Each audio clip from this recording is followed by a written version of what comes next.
बिस्मिल्लाहिर्रहमानिर्रहीम। अस्सलाम वालेकुम student. Chapter number 11 organic chemistry में आज हमने डिस्कस करना है diversity and magnitude of organic compound. अब हम देखेंगे कि इनकी डाइवर्सिटी का जो और रीज़न है वो क्या है। इसमें है strength of covalent bond.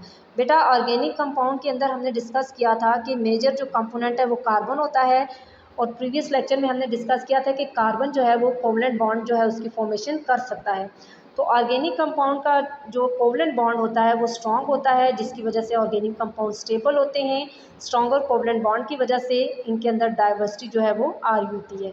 Second है बेटा मल्टीपल बॉन्ड। हमारे पास जो ऑर्गेनिक कंपाउंड है उनका जो कार्बन एलिमेंट है वो मल्टीपल बॉन्ड बना सकता है।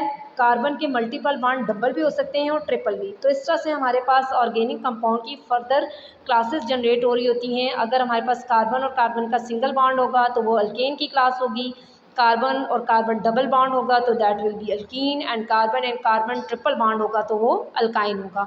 अब बेटा जो इनऑर्गेनिक कंपाउंड है उनके अंदर एबिलिटी नहीं होती कि वो मल्टीपल बॉन्डिंग कर सकें। दैट्स वाई ऑर्गेनिक कंपाउंड का नंबर ज़्यादा है, due to their ability to have multiple bonds.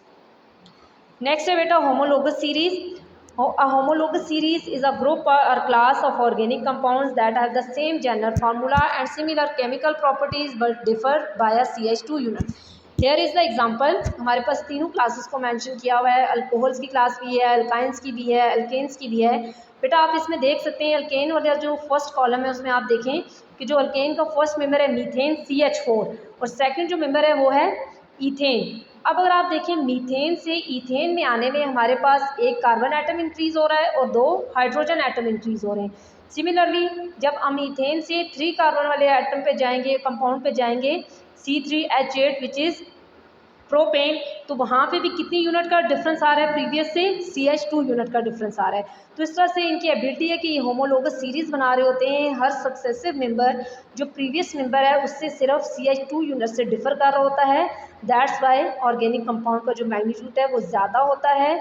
Inorganic compound की एबिलिटी नहीं है कि वो इस तरह का स्ट्रक्चर डेवलप कर सकें। थैंक यू बेटा। होप सो आपको डाइवर्सिटी एंड मैग्नीट्यूड का टॉपिक समझ आ गया हो।